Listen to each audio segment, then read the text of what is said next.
엔비디아 젠슨 황 CEO가 한국의 26만 장 GPU 공급을 발표한 것은 단순한 대규모 하드웨어 거래를 넘어서 우리나라의 AI 인프라의 질적 도약을 예고하는 경곡점입니다. GPU는 AI 경쟁력 강화의 필수적인 조건이지만 충분 조건은 아닙니다. GPU는 총알에 불과합니다. 중요한 것은 어떤 목표를 쏠 것인가입니다. 26만 장의 GPU는 그저 시작일 뿐이고 그 이후에 한국은 결정적인 결단을 요구합니다.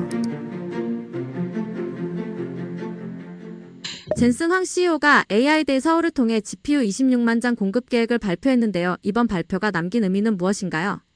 젠슨 황 CEO의 26만 장 GPU 공급 발표는 한국을 AI 기술의 주요 전진기지이자 핵심 전략 시장으로 인식하고 있다는 명확한 메시지를 담고 있습니다. 이는 단순한 하드웨어 판매를 넘어서 한국이 AI 인프라 확충에 대한 강한 의지를 확인시켜주고 있고 또 엔비디아와 한국 기업 간의 전략적 동반관계를 통해서 그 관계를 더욱더 공고히 하는 상징적 의미가 있다고 저는 생각을 합니다. 제가 최근에 쓴 칼럼 26만 장의 GPU, 그 다음은 한국 AI 주권의 조건, 또 그러면 여러 가지 숫자에 담긴 본질적 질문을 해야 한다고 하고 화두를 던졌습니다. 26만 장 GPU의 발표에 숫자의 본질적 질문들을 우리가 가져야 된다고 저는 생각을 합니다. 그 첫 번째로는 하드웨어 확보를 넘어서 AI 인프라의 어떤 변곡점을 마련해야 합니다. 엔비디아 젠슨 황 CEO가 한국의 26만 장 GPU 공급을 발표한 것은 단순한 대규모 하드웨어 거래를 넘어서 우리나라의 AI 인프라의 질적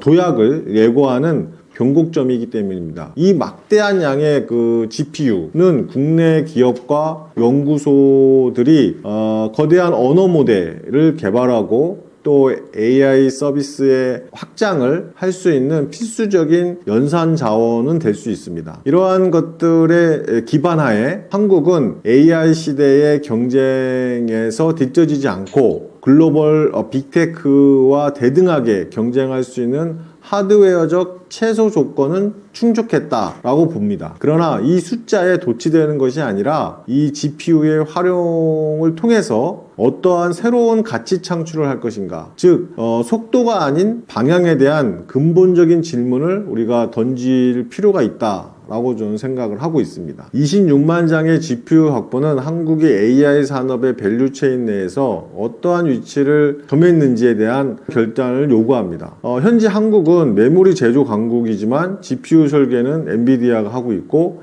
AI 플랫폼은 구글이, 오픈 AI는 글로벌 빅테크가 주도하고 있습니다. 제가 본질적으로 던져야 된다는 질문은 한국이 AI 시대의 효율적인 제조 강국이자 글로벌 빅테크의 훌륭한 파트너로 남을 것이냐, 아니면 AI 그 자체를 만드는 창조 강국으로 나아갈 것인가, 이러한 그 플랫폼 주권을 확보할 것인가에 대한 선택을 해야 된다라고 저는 생각을 하고 있습니다. 만약 후자를 선택한다면 26만 장의 GPU는 그저 시작일 뿐이고 한국은 AI의 그 혁신과 최고의 인재를 품을 수 있는 그러한 기반을 마련해야 됩니다. 그래야만이 한국이 AI 주권을 가져올 수 있는 조건이 될 수 있다고 생각을 합니다. GPU 확보가 실제 AI 경쟁력 강화로 이어지고 있나요? GPU는 AI 경쟁력 강화의 필수적인 조건이지만 충분 조건은 아닙니다. GPU의 확보는 대규모 언어 모델, 우리가 LLM이라고 하는 이 대규모 언어 모델의 학습과 배포를 위한 기반 체력을 높여줄 수 있습니다. 하지만 실제 경쟁력은 양질의 데이터, 또 창의적인 어떤 모델 설계 능력, 그리고 이를 활용해서 혁신적인 서비스를 만들어내는 소프트웨어 역량에 달려 있습니다. 한국은 하드웨어 경쟁력을 소프트웨어 생태계 강화로 연결하는 데 집중해야 합니다. GPU는 도구일 뿐이고 우리가 연금술사가 부재한 딜레마에 빠지면 안 됩니다. GPU의 확보는 AI 경쟁력을 위한 필수적인 하드웨어적 최소 조건이지만 이것이 곧바로 실제적인 AI 경쟁력 강화로 이어지기는 어렵습니다. GPU는 엄청난 양의 데이터를 빠르게 처리하는 연산 도구에 불과합니다. 진정한 경쟁력은 이 도구를 사용해서 새로운 가치와 혁신적인 모델을 만들어내는 것이 중요합니다. 이러한 자원을 활용해서 세계를 선도할 만한 독창적인 파운데이션 모델을 개발하거나 AI 기술을 실제 산업에 접목시키는 킬러 어플리케이션을 창출하지 못한다면 결국 확보된 GPU는 해외 빅테크의 모델을 학습시키거나 따라잡는 내만 소모될 위협에 있습니다. 하드웨어의 양을 넘어서 인재의 질이 경쟁력의 핵심인 이유가 여기에 있습니다. GPU의 확보의 의미가 실제 경쟁력 강화로 이어지기 위해서는 AI 플랫폼 종속에서 벗어나려는 노력이 병행되어야 합니다. 엔비디아의 GPU를 사용한다는 것은 엔비디아가 배포한 소프트웨어 큐바와 같은 특정 소프트웨어 상태에서 종속되었다는 의미를 가지고 있습니다. 이는 기술적 자율성을 제약할 수 있습니다. 따라서 GPU 확보와 동시에 토종 AI 플랫폼 개발에 집중적인 투자가 이루어져야 합니다. 더욱 중요한 것은 확보된 GPU를 효과적으로 활용할 수 있도록 양질의 데이터를 구축하는 것입니다. 새로운 AI 서비스의 상용화를 막는 경직된 규제 환경을 선진화하는 작업이 시급합니다. GPU는 씨앗을 뿌린 비옥한 땅, 즉 인프라 제공이지만 씨앗이 잘 자랄 수 있도록 물과 햇빛, 즉 데이터와 규제 혁신이 함께 이루어졌을 때 환경적 요소를 최적화하는 요소가 될 수 있고 정부와 산업계가 전략적 노력을 해야 하는 필수 조건입니다. 현재 한국의 AI 전략은 올바른 방향에 서 있다고 보시나요? 한국 AI 전략은 하드웨어와 또 인프라 구축 측면에서 올바른 방향으로 가고 있다라고 저는 생각을 합니다. 정부와 대기업, 또 데이터 센터, 또 GPU 확보 이러한 적극적인 노력들이 있기 때문입니다. 하지만 AI 윤리 및 규제 정립, 또 기술 패권의 어떤 경쟁 시대에서의 전략적 기술 선정, 또 대학과 연구기관의 어떤 기초 연구 지원 이러한 측면에서는 더욱 과감한 투자가 필요하고 또 특히 이 킬러 어플리케이션의 발굴은 앞으로 우리가 얼마나 이 속도전에 중요한 요소가 될 수 있을 것입니다. 이를 위한 몇 가지 측면을 생각한다면 현재 한국의 AI 전략은 하드웨어 인프라 확보, 기술 추격에 강하게 집중되어 있습니다. 정부와 민간이 막대한 예산을 투입해서 GPU와 같은 연산 자원을 확보하고 글로벌 빅테크가 개발한 거대한 언어 모델을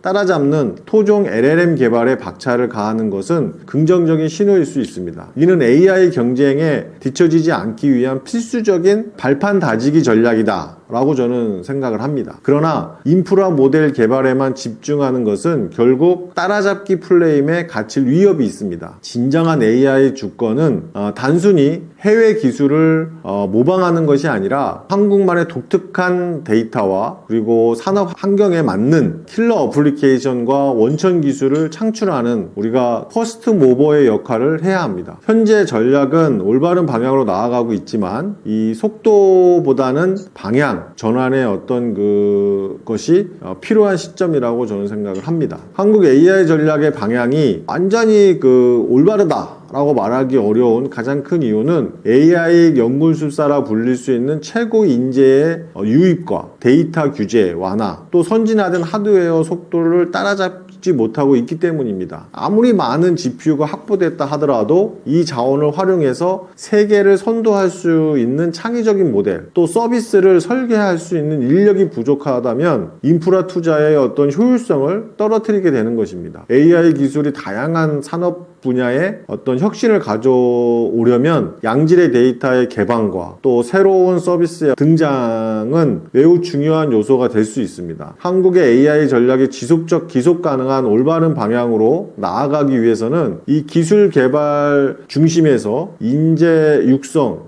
또 제도 혁신 이러한 중심의 무게추를 좀 옮겨서 하드웨어와 소프트웨어가 시너지를 낼 수 있는 이러한 혁신 생태계를 완성해야 합니다. 삼성과 엔비디아 협력이 산업 구조 재편으로 이어질 가능성도 있다고 보시나요? 높은 가능성이 있습니다. 엔비디아와 삼성의 협력은 어떤 단순한 부품 공급을 넘어서 AI 반도체 생태계의 수직적 통합을 가속화할 수 있습니다. 엔비디아가 우리 SK 하이닉스가 주로 하고 있는 메모리 기술에서 앞장서고 있고, 또 이를 전략적으로 삼성과의 협력을 강화하려고 하고 있습니다. 이는 메모리와 또 파운드리, 또 CPU 이러한 것들이 이어지는 AI 칩 밸류 체인을 새로운 표준을 만들고 시장을 확대하려는 노력이라고 저는 생각을 합니다. 기술 파운더리 경쟁 구도에 영향을 미치는 산업 재편의 어떤 신호탄이 될 수도 있습니다. 삼성과 엔비디아가 협력은 단순한 부품 공급을 넘어서 글로벌 AI 반도체 산업에 근본적으로 재편할 잠재적 요소가 있고, 또 이러한 재편을 하기를 기대합니다. 엔비디아의 AI 가속기 시장의 독점, 또 삼성의 첨단 메모리, 파운드리 기술, 이러한 것들이 함께 결합해서 AI 시대의 가장 강력한 수직 통합형 토탈 솔루션 제공할 수 있는 기회가 될 수 있고, 이러한 것은 최적화된 기술을 통한 엔비디아의 칩을 받음으로 인해서 여러 가지 제공되어지는 협력 관계를 통한 칩 설계는 엔비디아가 하고, 또 제조는 TSMC, 또 메모리 같은 경우에는 삼성과 SK 하이닉스, 이렇게 분리되어 있던 밸류 체인을 설계와 최적화, 제조, 메모리 이런 것을 통합하는 이러한 AI 반도체 시장의 재편, 또 AI 반도체 시장의 어떤 게임 체인저, 이러한 역할들을 전략적 파트너십으로 우리가 가져갈 수 있다라고 보고 있습니다. 이 TSMC 중심의 파운드리 생태계 재편은 엔비디아도 극복해야 될 요소라고 저는 생각을 합니다. 그렇기 때문에 삼성과 엔비디아의 협력의 강화는 현재 TSMC가 압도적인 우위를 점하고 있는 첨단 파운더리 생태계의 중대한 도전의 계기가 된다고 보고 있고, 엔비디아가 핵심 파트너인 TSMC의 의존도를 낮추고 삼성의 파운더리 비중을 확대하는 경우, 이는 파운더리 시장에 투톱 경쟁의 구도를 가져올 수 있고, 이렇게 된다면 AI 칩의 기술 발전의 속도를 더 빠르게 만들 수 있을 뿐만 아니라 시스템 반도체 시장의 전체에 혁신을 촉진할 수 있다라고 보고 있고요. 또한 삼성은 엔비디아의 협력을 통해서 확보한 기술 노하우를 바탕으로 해서 구글과 아마존 이런 어떤 자체 AI 칩 개발하는 빅테크를 고객으로 유지할 수 있는 강력한 레퍼런스를 확보할 수 있다라고 보는 측면에서 매우 긍정적인 기회다라고 볼 수 있고요. 장기적으로는 AI 기술의 어떤 산업의 어떤 비용 구조, 또 효율성에 대한 것들을 통해서 산업의 전반의 구조적 변화를 이끌어낼 수 있는 기회가 될 수 있다라고 봅니다. AI 수도 구상을 실현하기 위해 가장 시급한 과제는 무엇인가요?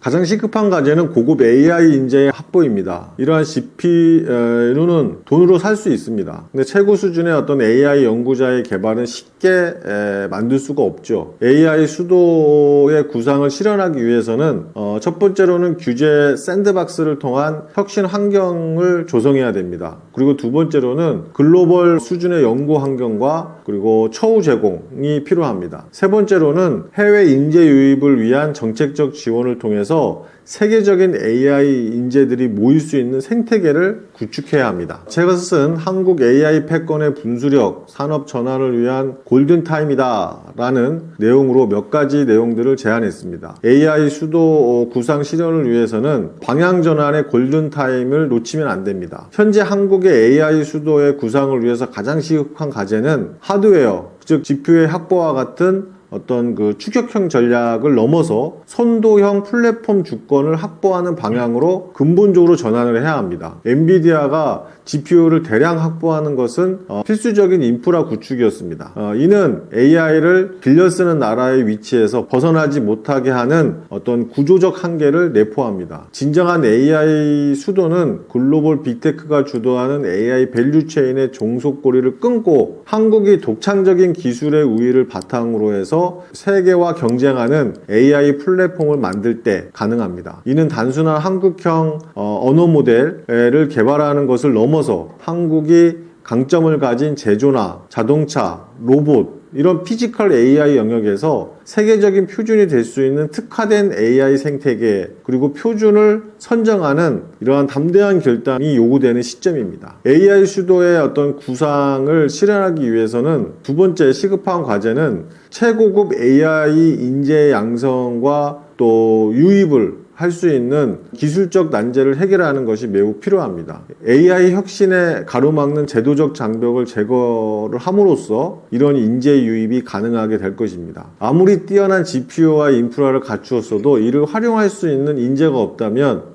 우리는 AI 주권 국가로 거듭날 수 없습니다. 현재 AI 산업의 발전을 위한 법적, 제도적 논리가 진행되고 있는 이 시점에서 제도적 골든타임을 놓치면 안 됩니다. AI 기술의 테스트와 상용화를 가로막는 데이터 활용 규제, 그리고 네거티브 방식의 어떤 정책 전환, 속도감 있게 추진할 필요가 있습니다. 혁신이 막힘없이 실현될 때 AI의 어떤 환경에 대한 생태계가 조성될 수 있고 우리는 AI를 주도하는 국가가 될 수 있습니다. GPU보다 중요한 건 무엇을 만들 것이냐라는 지적이 있는데 어떻게 생각하시나요? GPU는 총알에 불과합니다. 중요한 것은 어떤 목표를 쏠 것인가입니다.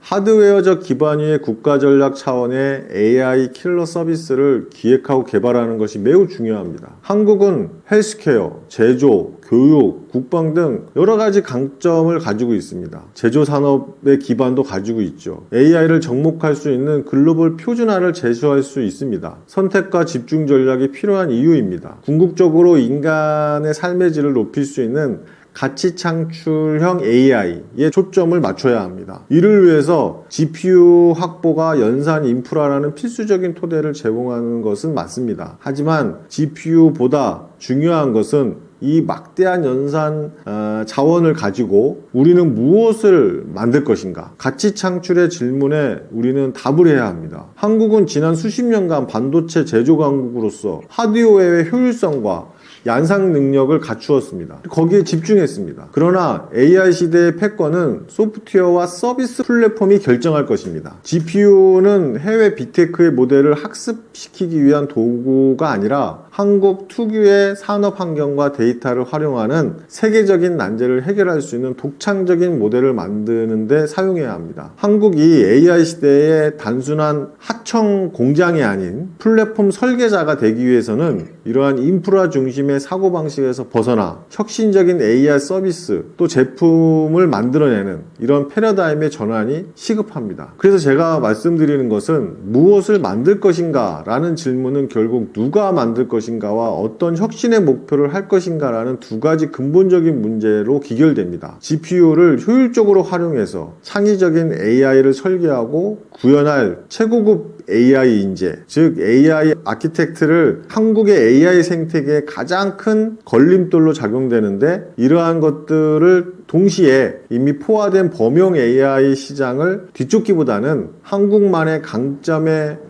기반한 제조, 의료, 국방 이런 특화된 산업 분야에 혁신적인 효율을 가져오는 것이 매우 중요합니다. 그것이 바로 킬러 어플리케이션의 개발이 매우 중요하다라고 제가 주장하고 있는 것입니다. GPU의 그 목표를 향해서 나아갈 수 있는 것은 우리가 연료일 뿐입니다. GPU의 확보는. 이 연료를 바탕으로 해서 세계가 탐낼 만한 어떤 독창적인 결과물을 만들어내는 것.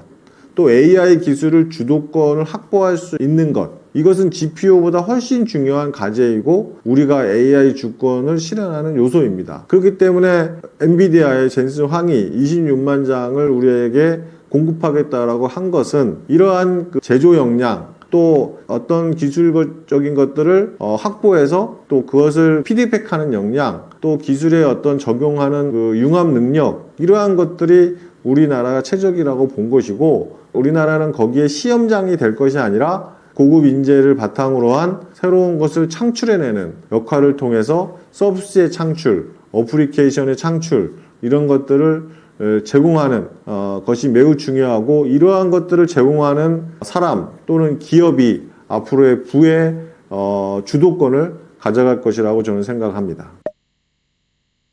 네, 저는 국방유학기술연구소를 운영하고 있고 또 우주항공 방산솔루션 노바엑스를 경영하고 있습니다. 국방융합기술연구소에서는 다양한 기술적 내용들을 국방에 적용시키는 것뿐만 아니라 사업의 다각화, 기업의 여러 가지 신사업 발굴 이러한 것들에 대한 것들을 제공하고 또 컨설팅을 하고 있습니다.